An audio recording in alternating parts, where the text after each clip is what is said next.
Ukrainada 8500 eskermedi söwüş taýýarlygyna goýduk diýen Amerika Russiýadan jogap geldi. Kreml Ukraina araçagyny 6000 esker bilen söwüş taýýarlygyna başlady. Bu dartgynly ýagdaý iki tarapy hem herekete geçirdi.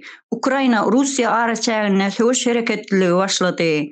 Ukraina krizisi öz çäginden çykdy. Russiýa, Amerika we NATO bilen gapma-garşy ýagdaýa geldi. Amerikanyň Goranmak ministrligi Ukraina yerleşdirmek üçin 8500 eskerni söwüş rejimine geçirendigini beýan etdi. Amerikanyň bu beýanyndan soň Russiýa hem herekete geçdi. 6000-den gowrak esker bilen Ukraina araçagyny söwüşe girme taýýarlygyna geçdi.